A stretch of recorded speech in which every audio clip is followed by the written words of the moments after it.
아침을 시작하는 슬기로운 방법. 오늘 내게 이로운 뉴스. 묘영이의 출발 새아침. 노영이의 출발 새아침 3부 문을 엽니다. 어제 이 뉴스 관심 있게 보신 분들이 많은데요. 정부가 민간 택지에 분양가 상한제 적용 대상 지역을 확정 발표했죠. 그런데 예상보다는 조금 수위가 줄어든 것 같기도 하고요. 대상 지역도 좀 줄었습니다. 어떻게 된 걸까요? 그리고 정말 이런 대책이 집값을 잡을 수는 있는 걸까요? 잠시 경제 박뉴스에서 한번 알아보고요. 요즘 최근 정치권 인사를 패러디한 제작물 때문에 논란이 좀 커지고 있습니다. 여러분 이거 어떻게 생각하시는지 오늘은 법의 잣대로 좀 정확히 살펴보겠습니다. 정태현 변호사, 조수진 변호사 준비하고 있습니다. 청취자 여러분 의견 많이 주세요. 방송 중에 함께 할 겁니다. 짧은 문자 50원, 긴 문자 100원의 유료 문자 샵 0945, 우물정 0945로 보내주시면 되고요. 유튜브 보이는 라디오 점점 많이들 늘어나고 있습니다. 여러분들 많이 놀러 오십시오. 채팅창 열려 있습니다. 잠시 후 돌아오겠습니다.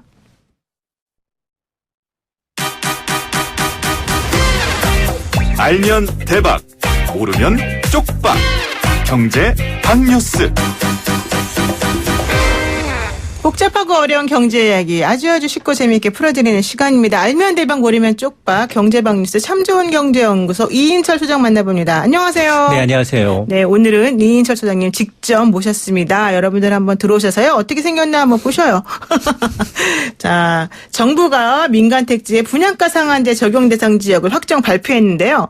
당초 예상보다 이 대상 지역이 줄었습니다. 어제 기자회견에서 이런 얘기가 나왔어요. 네. 아니, 왜 지금 강남 재건축이 핀셋 규제인 건 맞지만 이 외에도 목동도 띄었고요. 그러니까요. 목동, 흑석동, 부가연동. 여기 서울 지역에서 핫한 데 아니냐. 왜 적용 대상에서 빠졌느냐. 그러니까요. 경기도권에도 많습니다. 네, 과천, 분당, 네. 세종시 같은 게 제외됐단 말이에요. 그랬더니 어제 정부가 하는 얘기가 뭐냐. 이들 지역도 분양가가 오른 건 사실이지만 지금 일반 분양 물량을 봤더니 1000가구 미만이어서 시장 영향력이 좀 미미하다. 그리고 또 하나. 목동이나 분당의 경우에는 아직 재건축 시작도 안 했다. 지구단위 계획도 지정이 안 됐는데 그래서 지금 저지상한 서울 8개구 27개 동은 1차다. 그러니까 앞으로 2차, 3차 이제 추가로 더 지정을 예고하고 있는 상황입니다. 네. 이제 풍산 효과가 나타나거나 분양가가 더 오르면 더 강력한 이제 대책을 내놓겠다라고 이제 미리 경고를 하고 있는 셈입니다. 근데 그 말이 좀 설득력이 있나요? 저는 좀 왜 그러냐면 네. 서울 서울 전체 동수가 460여 개가 넘습니다. 이 가운데 27개면 서울 전체로 보면 5.8%만 분양가 상한제야? 이게 뭐지? 네. 처음에 투기과열지구 31개 다 공포를 해놓고 네. 뚜껑을 열어보니 서울의 5.8%만이라고 너무 약한 게 아니야? 이런 반응이 나오는 거예요. 그렇군요. 어쨌든 좋습니다. 자, 그럼 두 번째 이슈는 뭔가요? 두 번째는 자 그러면 과연 분양가 상한제 민간 아파트까지 적용을 하면 서울 집값 좀 잡힐 거냐 이 부분이거든요. 네네네. 사실 정부가 이제 분양 가격을 통제하는 건 시장 가격에서는 있을 수가 없는 일이죠. 그럼에도 불구하고 어쨌든 지금 타겟이 된 재건축 시장은 위축이 됩니다. 분명합니다. 그렇죠. 네. 지금 벌써 반발을 하고 있고요. 다만 향후 집값이 어떻게 될 거냐 상승 하락 전망이 다소 엇갈리는데 어제인가에 제가 전해드렸습니다만 민간건설연구기관인 건설산업연구원은 네. 내년도 집값은 0.8% 떨어지는데 서울, 경기, 인천, 수도권은 0.3% 그리고 지방의 경우는 1.2% 비교적 더 떨어진다는 거예요. 네. 그럼 그 이유가 뭐냐? 내년 거시경제 여건이 좋지 않은데 주택시장만 나홀로 상승하기는 좀 어렵다라는 주장이고 반면에 이 전문가들이 얘기하고 있는 건 그러나 서울 주택가격 상승세는 당분간 지속될 수도밖에 없다라는 반론도 만만치가 않은 게 1,100조 원이 넘는 시중 유동자금이 여전히 그러니까요. 호시탐탐 이 주변을 맴돌고 있는 데다가 지금 경기 상황 감안하면 한국은행이 추가 금리 인하까지 네. 거론이 되고 있는 상황에서 과연 이 부동산 시장의 가격 조정이 나타나겠느냐 그걸 기대하기는 어렵다라는 반론도 만만치가 그러니까 우리가 않습니다. 지금 계속 지난번에 경제 박뉴스에서도 다뤘지만 한국은행이 뭐 추가 금리 인하도 있고 사실 시중에 너무 돈이 많이 풀려져 있는데 갈 데가 없다. 맞습니다. 그러니까 우리나라 같은 경우에는 현실적으로 좀 사람들이 좀 덜 위험한 곳에 투자를 할 수밖에 없는데 그게 학습 효과 때문에 부동산밖에 없는 거 아닙니까? 그런 의식이 굉장히 네, 집값이 떨어질까요? 그걸 좀 해소화시켜야 되는데 그게 굉장히 어렵습니다. 그렇습니다. 자, 그리고 다음 이슈는 또 뭘까요? 그러면 이게 지금 풍선 효과는 도대체 없겠느냐라는 겁니다. 지금 네. 가장 우려되는 부분이거든요. 과거에도 했다가 이거 좀 처리하는 데는 이유가 그만큼 있는 데인데 네. 단기적으로 신규 분양가 낮아지면서 정부가 생각하는 건 이번 지정된 곳 정말로 분양 가격이 주변 시세의 20에서 30% 낮아지는데 실제로 강남의 경우에는 3.3제곱미터당 4천만 원대 분양가가 나온다는 거예요. 더 올라가는 것 같은데. 그거밖에 안 4천만. 되나? 그러니까 네. 이게 10%에서 5% 빠진다는 거. 분양가 상한제를 적용하게 되면 적용하면 네, 그러면 네. 주변 시세는 이미 7, 8천, 9천도 있단 말이에요. 그렇죠. 올라가시죠. 많이. 그러면 반값 아파트가 제공된다는 거예요. 그럼 이건 뭐냐? 이거는 그러면 이 반값 아파트는 청약 시장이 과열될 수밖에 없고 그런데 그렇죠. 뚜껑을 열어보면 여기 9억 원 넘는 데인데 대출 돼? 대출 안 됩니다. 대출 안 되면 이거 돈 현금 부자들 돈 있는 사람들만 사람들 하겠네요. 리그로 그렇죠. 발전되는 게 아니냐라는 거고 네. 또 하나가 지금 이제 아니 왜 저동이랑 나동이랑 차이가 나지? 네. 그러면 풍선 효과로 바깥동이 더 오른다는 거예요. 그래요. 그러다 보니까 이 이유로 또 이제 건설사들의 경우에는 이윤, 마진이 줄어들기 때문에 분양을 미루는 이러다 보니까 이제 결국 중장기적으로 공급 축소에 대한 우려가 여전히 남아있는 상황이에요. 오히려 또 집값이 올리게 되는 요인이 될 수도 있다 이런 얘기시네요. 그렇습니다. 그렇군요. 자 그렇다면요. 정부는 어떤 대책을 또 얘기할 수 이게 있을까요? 17번째 현 정부 들어 부동산 대책이에요. 17번째나 됩니까? 네, 벌써? 크고 작은 거 거의 2달에 한 번 꼴인데요. 네. 물론 뭐 정부는 더불어나면 2차, 3차 지정 예고하고 있고 또 고가주택 매입에 대해서는 지난해 8월 이후부터 올해 8월분부터 자금 출처 조사하고 있습니다. 네. 실거래가에 대해서 전수조사하겠다라는 건데 문제는 추가로 정부가 쓸 카드가 거의 없다. 재건축 연한을 지금 30년인데 40년 확대하는 것 외에는 대부분 세금 이슈예요. 그렇죠. 그래서 저는 개인적으로 부동산 시장 안정을 위해서 세 가지 정도가 필요한데 우선 세금 제도가 보유세는 높이되 거래세는 낮아져야 돼요. 보유세는 높이고 거래세는 낮아져야지 이게 자꾸 활성화된다? 그렇습니다. 왜냐하면 네. 다주택자들이 2주택 이상 보유한 주택수가 200만 채가 넘어요. 양도세 무서워서 주택을 못 내놓고 있거든요. 네. 그러니까 양도세만 조금 낮아지게 되면 신규 공급하지 않아도 요지의 매물이 자연스럽게 나와요. 그러니까 그렇군요. 새로 짓는데 시간 걸리는데 바로 나오는 매물이고 네. 하지만 내년 총선 앞두고 이거 꺼낼 가능성, 세금 이슈 꺼낼 가능성 굉장히 없습니다. 그렇죠. 총선이 앞인데. 맞습니다. 네. 두 번째는 공공주택 비율을 높여야 돼요.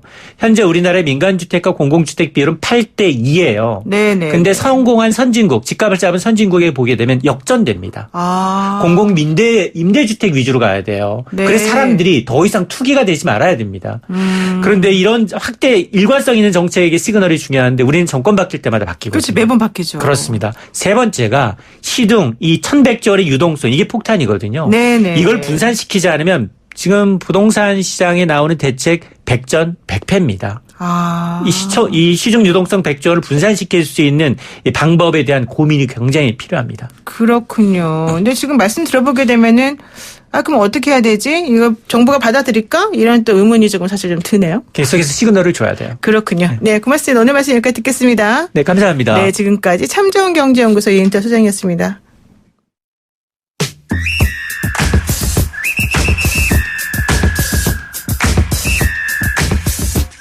영희와 함께하는 슬기로운 출근길 노영희의 출발 새 아침은 청취자 여러분들과 함께 만들어갑니다. 짧은 문자 50원, 긴 문자 100원의 유료 문자 샵 0945, 우물정 0945로 문자 보내주시거나 유튜브 보이는 라디오 댓글창, YTN 라디오 어플리케이션 예스를 통해 여러분의 목소리를 들려주세요. FM 94.5MHz YTN 라디오 노영희의 출발 새 아침.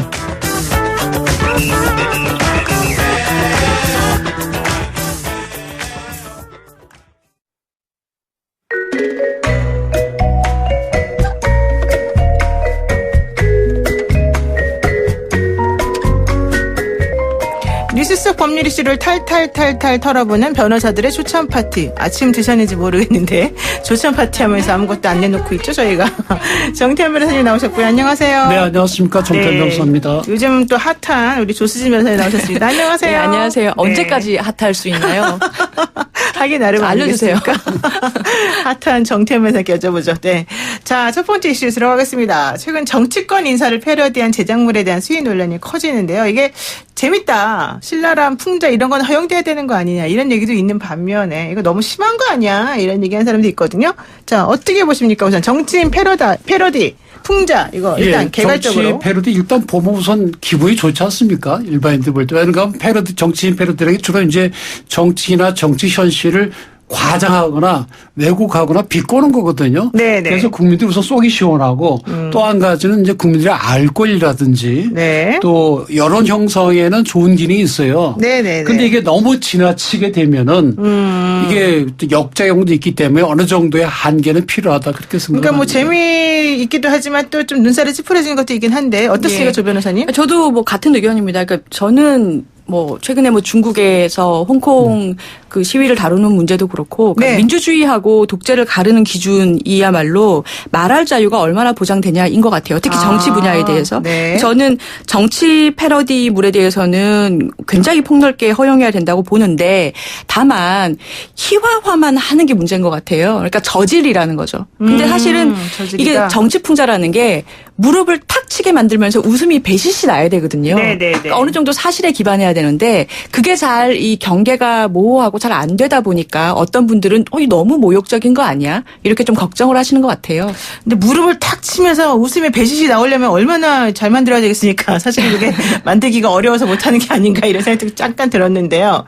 얼마 전에 자유한국당이 시작 발표했지 않습니까? 벌거벗은 임금님 패러디. 예, 애니메이션 맞습니다. 영상. 봤습니다. 예. 사실 이런 거는 조금 눈살이 찌푸려지는 거예요. 왜냐하면 대통령을 벌거벗긴 것도 그렇지만 또 조국 전 장관 팔에 수갑을 세워놓고 팔찌가 어쩌고 저쩌고 이렇게 얘기했거든요. 물론 대통령 모친 사항 때문에 또 이제 중단되긴 했습니다만 이거 어떻게 보세요, 이런 거? 글쎄 이게 뭐 불법이라고까지 할 수 없지만 뭐 품질이 우수한 건 아니죠. 왜냐하면 품질이 지금 우수한 말씀하신 건 아니다. 대로 네. 그걸 보고 야 참 이거는 진짜 히트다. 잘 찍었다. 이런 생각이 들어야 되는데 네. 무슨 이게 무슨 뭐 재미도 별로 없고 위트도 별로 없어요. 그래서 너무 직접적이죠. 예, 사실은. 그래서 좀 이렇게 패러디로서는 별로 성공한 것 같지는 않은데 그럼에도 불구하고 이 정도는 받아들여야 되지 않나. 특히 우리나라 정치인들은 여야 할 것 없이 자기에 대해서 뭐 이렇게 깎아내린다든지 자기 정책에 반대하는 그런 게 나오면 발끈하거든요. 네. 그래서 무슨 뭐 고소하니 민사소송 제기하니 하는데 좀 그렇게 하지 말고 좀 포용하는 그런 것이 좀 있어야 될 걸로 보입니다. 근데 문재인 대통령이 뭐 직접 뭐라 한 건 아니잖아요. 아, 대통령께서 듣겠습니까? 그분도 저 법률가 출신이신데. 아, 그렇군요. 이제 특히 이제 그 대통령을 모시는 분들 입장에서 감히 국가원수에 대해서. 근데 국가원수 생각을 버려야 돼요. 정치인이시고 또 국민들이 사랑도 하고 미워하도 그게 정치인이죠. 그래서 본인의 이 국민을 잘 설득해 나가서 좋은 말 끌고 가는 정치인이지 뭐 반대하는 사람들이 말을 안 겠다 그러면 지금 조 변호사 말씀하신 것처럼 중국이나 북한의 독재하고 무슨 차이겠습니까? 우리 김정은에 대해서 예를 들어서 이렇게 했으면 벌써 고사포로 다 없어졌을 우리 겁니다. 숙청당했을 수 있다. 그럼요. 네, 그러니까 이게 제가 민주사회라는 걸 보여주는 증거거든요. 네. 아, 이 숙청 나왔고요.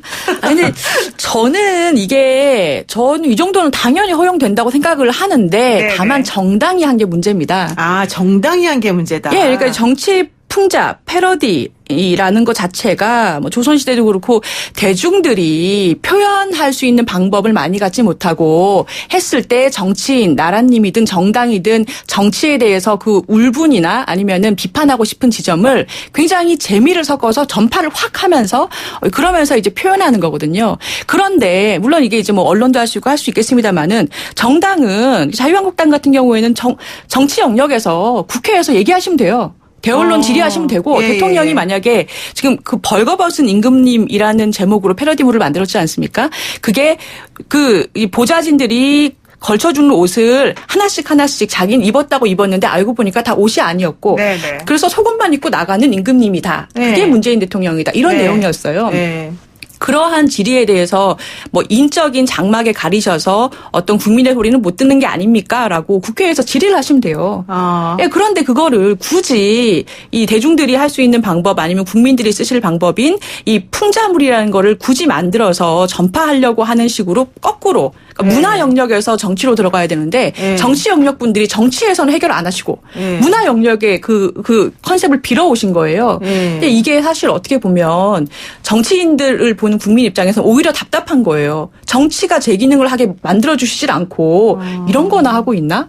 이런 비판이 있을 수 있는 거죠. 그러니까 법률적으로는 문제가 없고 뭐 이게 법률가들의 지금 두 분의 법률가들 보시기에 그러긴 한데 이걸 정당에서 했다는 것이 조금 부적절한 것 같다. 아니, 그러니까 정당에서도 패러디 만들 수는 있는데 네, 정당 괜찮다. 이분들이 예. 주장하는 그거 아닙니까? 이제 문 대통령이 경제, 안보 뭐 다 실패했다 그런 거를 이제 알리고자 하는 건데 그 표현 방식에 있어서 좀 더 세련된 그런 모양으로 좀 만들었으면 좋지 않았을까? 그러니까 이게 너무 직설적이에요. 뭐 네. 문재인을 뭐 문재앙이니 뭐지 한다든지 그거 너무 직설적이거든요.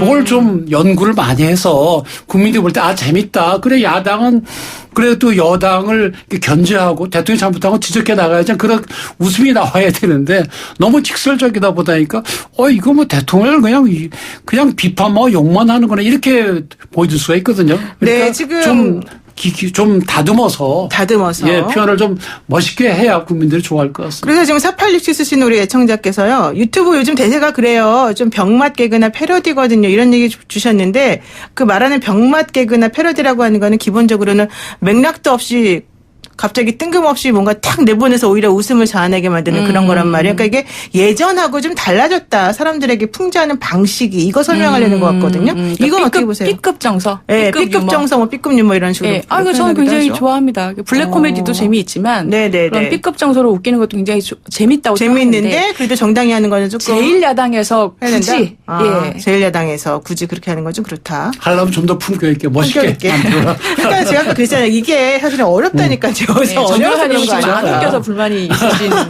아니 그러니까 네. 예를 들어 이제 예전부터 개그맨은 코미디언들 한 얘기가 코미디 소재로 정치를 못 한다는 거잖아요. 그래서 정치인들 소재로 하면 대번에 그 당에서 고소 들어오고 그런 거예요. 그렇죠. 근데 사실은 이 총선이나 대선 때 보면은 그 후보들의 그 목소리나 모양을 흉내내서 하는 게 또 때로는 히트도 치기도 하고 네네, 그 그렇죠. 후보한테 도움이 되는 경우도 있거든요. 예전에 그 여의도 텔레토비라고 있었습니다. 그렇죠. 예. 재밌었어요. 예. 근데 그것도 문제였었잖아요. 예, 그때 박근혜 대통령 이제 되면서 패시가 프로그램이 없어졌죠. 네, 그렇죠. 그러니까 그런 것도 사실은 조금 너무 탄압한 거 아니냐 이런 얘기도 있었었는데 어쨌든 좋습니다.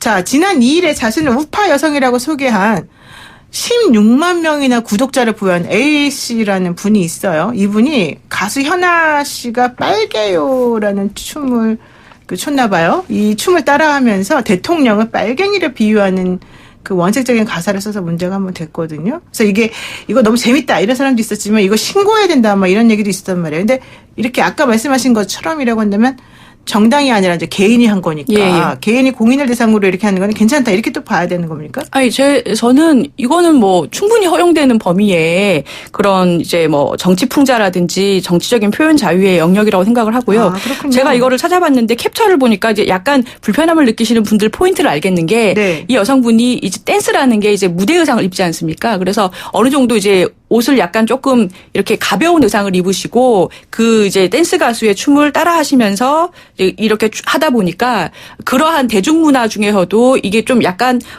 이 현아 씨라는 가수분이 춤 자체가 굉장히 좀 이제 여성성을 많이 강조한 춤이거든요. 뭐 골반을 튕긴다든가 이런 식의 이런 춤하고 섞다 보니까 약간 불편함을 느끼시는 것 같은데 이것도 젊은 감각 중에 하나라고 생각을 합니다. 오, 상당히 그 허용적이시네요. 아니 그리고 네. 이제 대통령을 빨갱이로 비유한다는 얘기는 결국 이제 이 사람이 주장하고 싶은 취지는 네. 대통령이 공산주의 내지는 사회주의에 가까운 생각을 가지고 있는가 이제 뭐 이런 주장을 하는 거거든요. 그럼 본인의 이제 의견이고 그런데 2002년도에 대법원에서 유사한 게 있어요. 민노총 사건 소위 네네. KBS 프로듀서 사건에서는 뭐가 있는가 하면 이 공인이나 공적인 주의 정치적 이념이라는 건 굉장히 중요하다. 영향력이 국가 내에서 큰 영향이 크고 국가의 운명이 왔다 갔다 할 수도 있잖아요. 그러니까 그런 거에 대해서는 철저히 공개하고 검증이 돼야 되고 따라서 거기에 대해서는 광범위한 의문제기가 허용이 돼야 된다.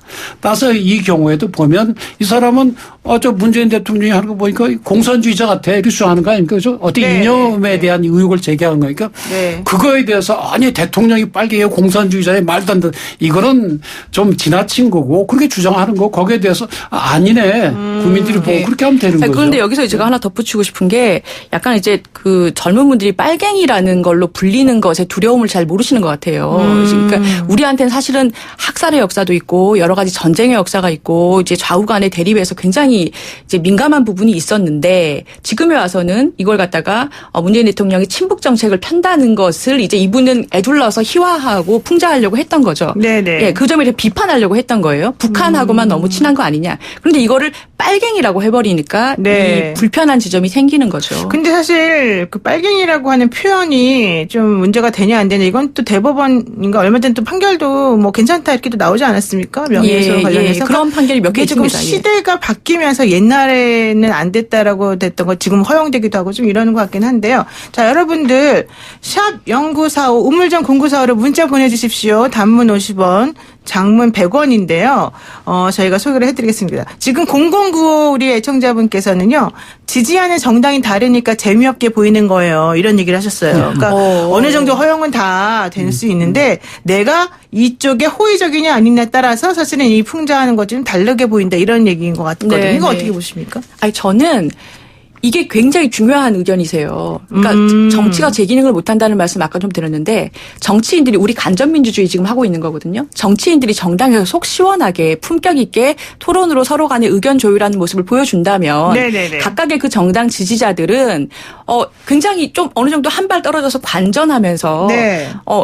이거를 풍자도 하고 서로 이렇게 용인도 하고 여유도 갖고 할 수 있는데 서로 간에 지금 의견 조율이나 뭐 성숙한 토론 이런 거 안 되고 치고받으시잖아요. 그렇죠. 다 광장으로 뛰쳐나오시고 네. 이러니까 국민들이 여유가 없으신 거예요. 당연히. 왜냐하면 우리 편을 보호해줘야 되거든요. 아, 우리 편을 보호해줘야 된다. 그거하고서 생각이 나는 게 2017년도 1월 달이죠. 그때 이제 국회의원 회관에서 표창 의원이 주관을 해가지고 네. 무슨 미술전 같은 걸 했는데 거기에 나왔던 것 중에서 이제 더러운 잡이라는 그림이 그렇죠. 나왔어요. 네. 그게 뭔가 하면 표창원 의원이 만해 그랬죠. 올랭피아를 이제 패러디한 건데 박근혜 대통령이 나체로 자고 있고 뒷배경에 세월호가 침몰하고 있고 뭐 이런 게 있었거든요. 그랬더니 뭐 다들 흥분해. 특히 이제 박 대통령을 지지하는 사람들이 와갖고 이 그림을 뭐 내동지에서 파손하고 굉장히 시끄러웠죠. 그렇죠. 이거 같은 경우도 지금 우리 기준으로 보면은 허용될 수 있는 거라고 보는데 지금 우리 조 변호사 말씀대로 아니 우리 편 우리의 대표인 박근혜 대통령을 이렇게 모욕할 수가 있어 하고 그걸 못 받아들인 거죠. 근데 사실은 이 더러운 잠이나 또 우리 이번에 또 문 대통령의 그 벌거벗은 임금님이나 우리가 진영을 거다? 떠나서 네. 이 정치 풍자는 받을 수 있는 거다 우리 사회가. 네. 그 정도의 포용성이 있어야 되지 않을까 싶습니다. 네, 지금 보시면요. 이렇게 돼 있습니다. 지금 그 유튜브로 미너스 제이라고 하시는 분께서 뭐라고 하셨냐면요. 블랙 코미디가 적정선을 아슬아슬하게 넘나들어 풍자하는 맛이 있어야 되는 건데 자유한국당은 그렇게 안 됐기 때문에 국민들의 공감을 못 얻은 거 아닐까요? 이렇게 얘기하셨고요. 또 8192 쓰시는 우리 애청자분께서는요. 문자로 저는 문 대통령 무척 싫어하는 사람인데요. 그 유튜브 괜찮던데요? 봤더니 별거 없던데요? 이렇게 얘기를 하시는 거예요. 그분 기준에는 또 약한 거죠. 이건 약에. 그렇죠. 예, 그분 기준에서 그러니까 싫어하는 사람 입장에서 보면 약한 거고 예. 또 좋아하는 분 입장에서 보면 이거는 뭐야 이렇게 또 어쨌거나 실패했어요. 제가 볼 때 아니, 재미도 그러니까 없고 그래요? 감동도 없고 실패한 교훈도 거예요? 없고. 패러디에 관한 학자들 중에도 어떤 분은요. 네. 패러디의 품질에 따라서 허용되는 거 허용되는 걸 나누죠. 뭐 그렇게 하는 분까지 그러니까 나오는 재미가 게 있던가 있습니다. 교훈이 있던가 둘 중에 하나는 해야 될 거 아닙니까? 아무거나 어쨌든 하나 해야 된다. 예, 그러니까요. 좋습니다. 네, 이걸 한번 여쭤볼게요. 미국의 그 대통령이 되기 위해서는 SNL이라고 하는 코미디 프로의 관문을 넘어야 된다 이런 얘기가 있더라고요. 예, 저 그 프로 좋아합니다. 아, 그러세요? 예. 근데 어쨌든 지난 대선에서 이 트럼프 대통령이 이제 이 프로그램 때문에 오히려 그 효과를 봤다. 예를 들면 트럼프랑 비슷한 분장을 하고 말투를 흉내내는 배우가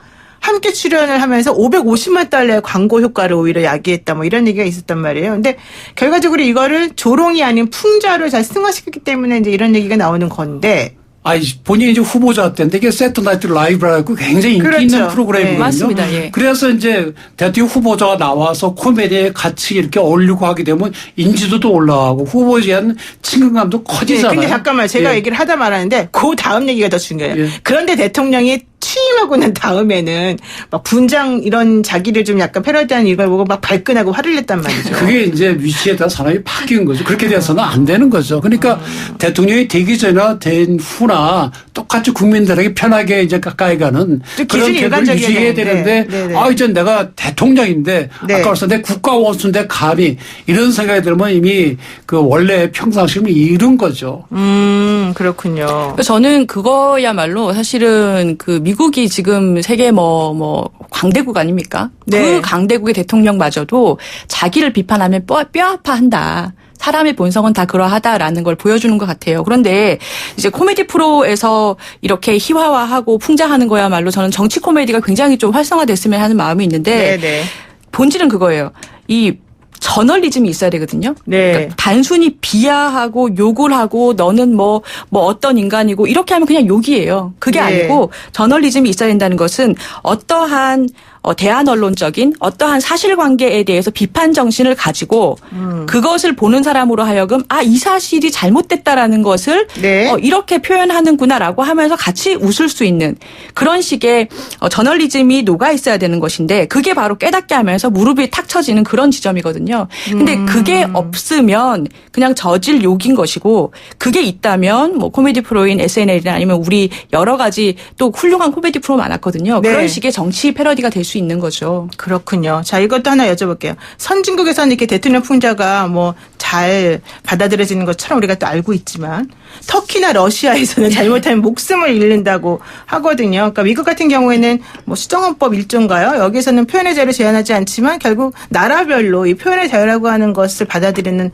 허용치나 기준이 다르다란 말이죠. 우리나라 어떻습니까? 표현의 자유 관련해서 앞으로. 그래서 미국의 수정법도 있지만 이제 미국의 유명한 연방 대법원 판례 중에 소위 뉴욕 타임스 사건이라는 게 있는데요. 그게 뭔가요? 그게 뭔가 하면 네. 이제 공인에 대한 이제 공격이 되었는데 말하자면 네. 그런 그 공인에 대한 공격에 있어서는 그 피해를 받다는 공인이 네. 상대방이 거짓말을 했다. 또는 조금만 챙겨보면 거짓말을 알 수 있음에도 불구하고 나를 공격한 게다. 그거는 입증해라 하는 거예요. 네. 입증이 안 되면 책임 안 지는 걸로 돼 있거든요. 그건 뭔가 하면 그런 거 낸 사람 보고 너 입증해. 입증 안 되면 재표가 그러면 이게 공적인 비판 기능이 떨어지잖아요. 그래서 이렇게 네. 한 건데 우리는 아직 이 이론은 받아들이지 않지만 그럼에도 불구하고 이제 우리 대법원 같은 경우에는 악의적이거나 네. 현저히 이제 형평이 어긋나는 경우 이 네. 사람의 명예가 너무 침해된 거 아니냐 공익에 비해서 그런 경우만 책임을 주고 다른 경우는 다 허용을 합니다. 그래서 명예훼손 같은 경우에도 공적인 인물에 대한 명예훼손과 일반에 대한 명예훼손을 다르게 보고 그렇죠. 있어요. 기준은 다르죠. 그래서 방향은 같고 우리는 기본적으로 법원도 법원이죠. 우리 정치인들이나 정치인들 지지하시는 분들께서 좀 마음을 좀 넓게 가지고 포용을 해야 되는 그런 변화가 필요한 것 같습니다. 어떻게 보세요, 예. 지금? 금태섭 의원이 법안 발의한 게 있습니다. 그러니까 사실적시 명예훼손죄, 사실을 적시한 명예훼손죄하고 모욕죄는 아예 폐지하는 법안이에요. 그 얘기는 또 법 쪽에서도 계속 나온 얘기죠. 예, 맞습니다. 유엔에서 우리나라한테 권고한 사항이에요. 그러니까 사실을 적시했는데도 이걸 명예훼손으로 처벌하니까 말이 막히는 거예요. 근데 사실은 미국이나 이런 뭐 서유럽에서는 거의 형벌로 처벌하는 예는 없고요. 법 자체가 없고요. 그렇죠. 민사적으로 좀. 예, 그렇습니다. 예. 그게 불법 행위가 돼서 결과적으로 손해를 끼치면 손해액을 산정을 한 다음에 뭐 몇 배로 뭐 배상을 하든 민사로 돈으로 배상을 시키는 거예요. 사후적으로 넓게 푼 다음에 거기서 아차하고 미스가 나면 그거를 나중에 재산적으로 무겁게 이렇게 손해배상을 시키는 겁니다. 그렇죠. 그런 방향으로 가야 되고 사실 독일이나 일본에서도 우리나라하고 똑같은 규정은 있지만 거의 사문화됐다 그래요. 그러니까 우리나라가 지금 너무 형벌로 공인에 대해서 표현하는 것조차 처벌하는 그런 지금 성향이 있어서 그럼 결국에 사회적인 문제가 법원 판사 손에 넘어가는 거예요. 그렇죠. 그러니까 우리 사회적으로 정화적으로 해결하면 되거든요. 그래서 저는 형벌 규정은 좀 다 없애야 되지 않나 그러니까 이제 생각합니다. 형사적인 문제로 넘어가는 거는 조금 우리가 지양해야 된다 이런 얘기인데요. 지금 이 질문 하나만 해볼게요. 두 분한테 다 여쭤보는 겁니다. 연예인 심은진 씨가 예, 있습니다. 이분한테 악성 댓글을 다룬 네티즌이 실형을 선고받았어요. 실형. 네. 이런 거 어떻게 보세요? 정치권 댓글도 이렇게 실형까지는 아닐지라도 근데 이제 공인 중에서도 지금 연예인처럼 그렇게 알려진 분이 있는가 하면 국민들이 선출하는 정치인들이 그렇잖아요. 네. 그래서 우선 공인이냐 아니면 일반 사이냐 구별을 해야 되고 공인 중에서도 국민들의 직접적인 영향이 있는 경우는 이런 그 명예훼손 같은 걸로 민사건 형사건 책임을 안 지우는 쪽으로 가야 됩니다. 근데 연예인 같은 경우는 아무리 공적으로 알려진 사람이지만 그 사람의 개인적인 또 명예도 있는 거 아닙니까? 네, 그렇죠. 그래서 그 명예훼손이 지나치다 싶을 때는 뭐 거기에 대해서 책임을 묻는 게 맞겠죠. 근데 적어도 정치나 공인에 대해서는 가능하면 책임을 안 묻는 쪽으로 나가야 되는 걸로 봅니다. 그래요? 어떻게 그리고 보세요? 심은진 씨 사건 어제 봤는데요. 그게 이제 내용이 뭐 다 말씀드리면 다시 2차 가해가 됩니다만은 네. 뭐 남자 연예인하고 뭐 어떤 관계다라는 것을 굉장히 이제 댓글로 이렇게 뭐 사실인 것처럼 쓰셨다고 써요. 근데 사실은 그게 무슨 공익하고 무슨 관계가 있습니까? 그렇죠. 그 연예인의 예술 활동을 무슨 비판한 것도 아니고 비평한 것도 아니고 그냥 욕이에요. 그것도 허위 사실인 욕인 거죠. 네네. 물론 이제 징벌로 처벌하는 거랑 별개 문제인 겁니다. 그러니까 표현의 자유라는 보호법이게 아예 안 들어오는 일이 너무 연예인들한테 많이 댓글로 달아지는 것 같아요. 그렇군요. 네, 그 4273 쓰시는 우리 애청자분께서는요. 책임이 있는 패러디가 뒤따라야 됩니다. 이 말씀해 주셨는데 오늘 우리들이 또 나눈 주제도 마지막으로 그렇게 정리할 수 있을 것 같습니다. 네, 두 분 말씀 여기까지 듣겠습니다. 고맙습니다. 예, 감사합니다. 네, 지금까지 정태현 변호사, 조수진 변호사와 함께했습니다.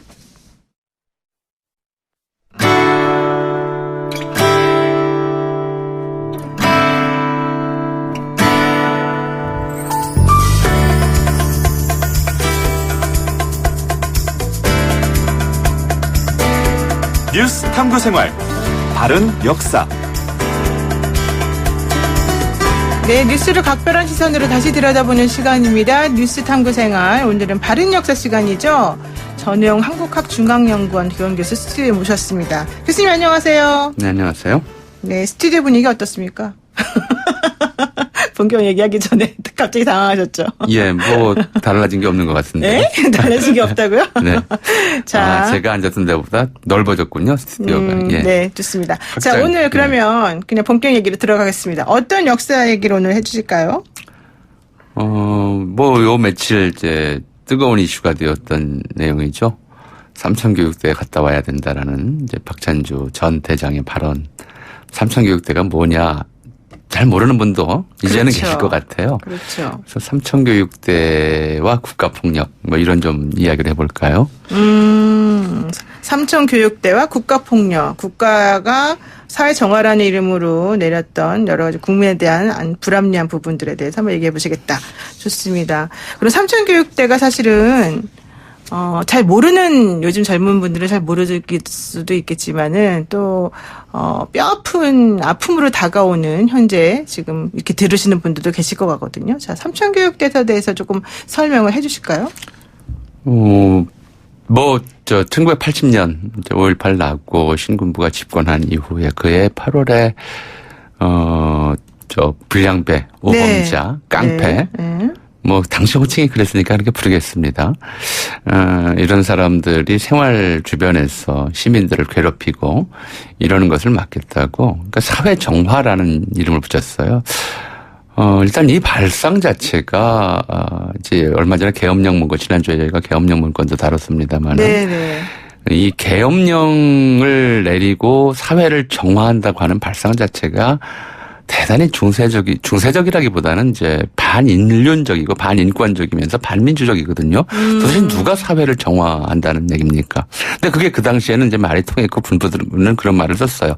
사실 계엄령을 선포하고 나면 뭐 이때뿐만이 아니라 이제 이 부당하게 국가 기구를 장악한 군이 첫 번째로 하는 것이 바로 이 사회를 자기 마음대로 재편하려 드는 것이에요. 그렇죠. 그거를 이제 사회 정화라는 이름을 붙였고 이 사업의 정당성, 사회 정화라고 하는 모토의 정당성을 입증하기 위해서 일반 시민 생활 주변에서 이런 불안 요소를 없애겠다. 뭐 이런 일종의 정당성 확보 차원에서 이런 목표를 내걸고 사실 시민들이 일상에서 겪는 불안함이라든가 또는 이제 위축된다거나 이런 것들이 대개 좀 불량한 사람들을 마주칠 때 밤길 걷기 무섭다든가 그렇죠.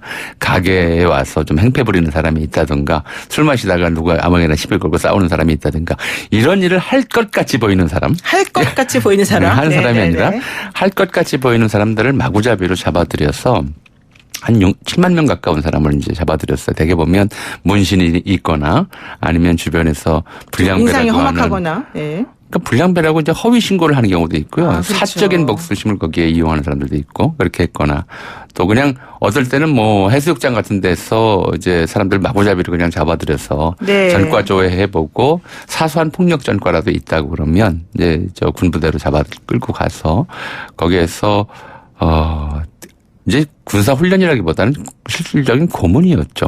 군인들로 하여금 얘들은 사회의 쓰레기다. 네, 이제 네, 봐줄 네. 필요 없는 자들이다 그러면서 혹독하게 다루도록 했고 문제는 이제 이 자체도 문제이지만 이 과정에 신군부가 좀 사심을 품고 재산을 뺏고 싶었거나 다른 형태로 그렇죠. 이제 괴롭히고 싶었던 사람들을 나이가 많건적건 가리지 않고 강제로 끌고 갔다는 데 있고요. 네, 네, 그렇습니다. 예. 얘기를 잠깐 끊어서 잠깐 가겠습니다. 제가 사실 요거가 80년 8월부터 81년 1월 25일까지인가요? 아마 그때가 삼천교육대가 이제 활동을 예. 하면서 교육을 시켰던 그 타임인 것 같은데 그때 제가 초등학교 6학년인가 뭐 하여튼 그랬을 거예요. 근데 그때 우리 뭐가 있었냐면 사회정화실천위원회인가 뭐 협의회인가 뭐 이런 게 있어가지고 거기에 들어가는 게 또 나름대로는 그 반에서 상당히 어느 정도 선생님한테 인정받는 그런 거였던 기억이 또 사실 좀 나거든요. 그러다 보니까는 이 사람들이 그 당시에 본질을 정확히 모르고 이게 뭔지 잘 모르고 이거는 정말 나라에서 하는 거니까 좋은 건가 보다라고 생각을 하고 그때 했던 기억이 납니다. 그러다 보니까 사람들이 억울하게 끌려갔는데 이 억울하게 끌려간다는 것 자체에 대한 인식이 별로 없었던 건 아닐까 지금 그렇게 생각이 드는데요. 그건 언론은 일단 전반적으로 통제돼 있었고요. 또 이렇게 억울하게 끌려간 사람들의 가까운 친척이나 친지가 아니고서는 그 사정을 잘 알 수가 없고요. 그렇죠. 일반 시민들은 깡패들 소탕해서 좋다. 주변에서 이제 그렇죠. 그렇게 생각했단 말이죠. 이렇게 우리가. 그동안 사람들을 괴롭히는 사람들을 없애서 좋다. 이렇게 생각하는 경우들이 굉장히 많았죠. 네. 그런 걸 이용했던 거예요. 사실은 군부 어느 시대나 사실 이때만 있었던 건 아니고요. 이제 1961년 이제 5.16 쿠데타 난 직후에도 네. 근로재건다라고 해서 당시에는 근로재건대. 이제 넉마주의라고 혹시 이 굉장히 추억의 이름이 돼 버렸는데 넉마주의라고 기억하세요? 알죠. 이렇게 뒤에 커다란 바구니 같은 거 이렇게 달고 이렇게 매달고서 이렇게 이제 요즘은 이제 폐지 줍는 일들을 노인들이 하고 계시지만 네네. 당시엔 이제 워낙 경제가 어렵다 보니까 젊은이들이 이제 폐품, 폐지, 쓰레기 중에서 쓸만한 것들을 이제 주워서 그걸로 생계를 유지하는 사람들이 꽤 많았어요. 그렇죠. 예. 네, 이러다 보니까 이제 실제로는 넉마주의인데 절도도 하게 되고요. 뭐 이제 보통 우범자의 대표격으로 이 넉마주의들이 꼽혔어요.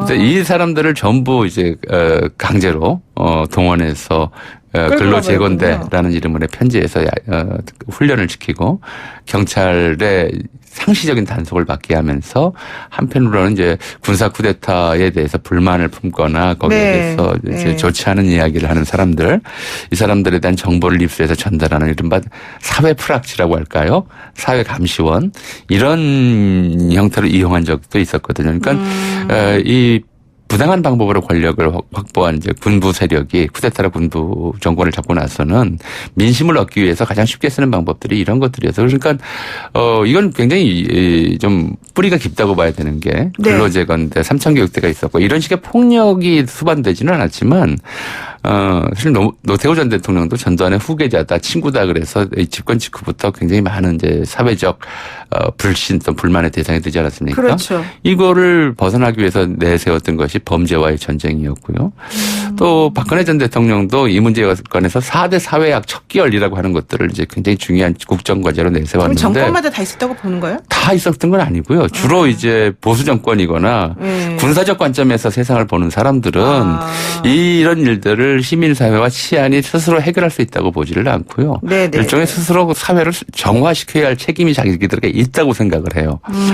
그게 이제 그야말로 군부 독재적 관점이었던 것이죠. 중세적 네네. 관점이고 그 관점에서 정화라는 이름으로 불법 또는 이제 법의 과도한 국가 권력의 과도한 사용 이런 것들이 정당화된다고 생각을 하는데 문제는 이제 이게 타당하다. 옳은 방식이다라고 믿는 시민도 적지 않다는 거죠. 그렇군요. 지금 이제 말씀하신 게 군사적 시각을 가지고 있는 정권이나 이런 쪽에서 많이 했다 그랬었는데 이게 사실 역사를 거슬러 올라가 보면은 이승만 정권 때 있었던 보호감호제도 이런 것하고도 조금 연결이 되는 겁니까?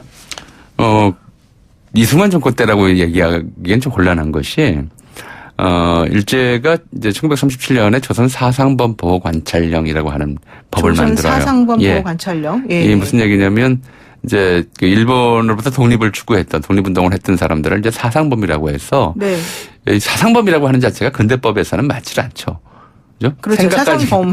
남의 생각을 어떻게. 생각을 예. 범죄화하는 것은 이제 근대법에서 네. 맞지 않는데 이제 독립운동가 특히 사회주의 운동가 이런 사람들 같은 경우에는 이 사상 자체가 범죄라고 규정을 한 거예요. 그리고 이 사람들은 징역을 살리거나 이제 형벌만 가지고는 부족하기 때문에 그렇죠. 형벌을 받고 난 다음에도 계속적으로 경찰의 감시하에 두어야 한다라고 하는 이런 이제 원칙하에서 사상범 보호관 전령이라는 걸 만들고 네네. 대화수기라는 걸 두어서 이 사상범으로 찍힌 사람들은 이제 감옥에서 나온 다음에 출소한 이후에 일상생활을 하다가도 보름에 한 번 정도씩 여기에 가서 자기의 일상생활들을 다 일일이 보고하게 돼 있었어요. 일종의 보호관찰제도의 시작이죠.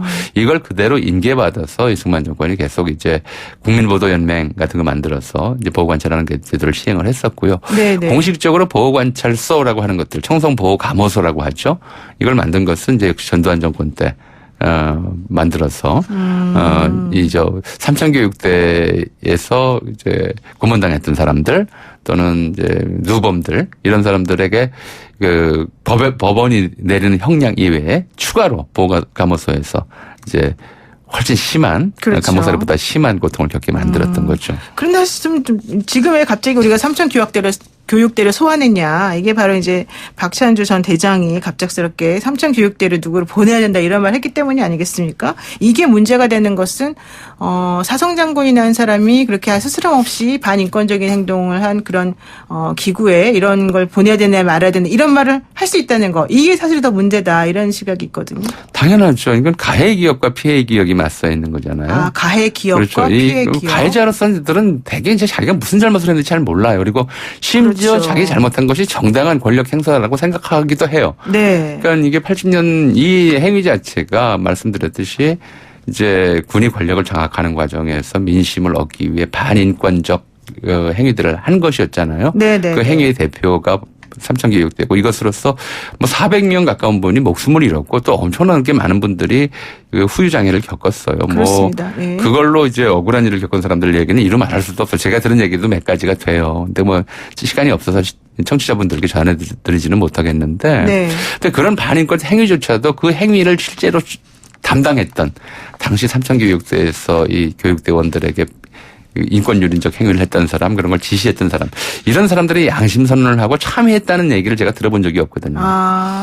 그건 우리 사회 전체가 정말 반성해야 될 점이라고 생각하고, 광주 민주항쟁 당시에도 시민들에게 총을 쐈던 군인들이 왜 그랬는지 반성하고 참여한 사람을 제가 보지를 못했어요. 그렇죠. 이건 마찬가지로 일본군이 종군이 한번 끌고 갔을 때 그 문제에 네. 대해서 정말 이제 스스로 참여했던 사람도 없는 거거든요. 네. 이런 가해자들의 참여가 우리 역사를 좀 깨끗하게 끌고 가는 데 있어서는 가장 중요한 전제일 것 같아요. 그렇군요. 가해자들의 참여 이런 것들이 필요하다. 그리고 특히 사람마다 이 기억을 다르게 가지는 것도 이런 것들도 문제일 수 있다 이런 얘기 하셨습니다. 네, 오늘 말씀 여기까지 듣겠습니다. 고맙습니다. 네, 감사합니다. 네, 지금까지 역사학자 전혜영 교수와 함께했습니다.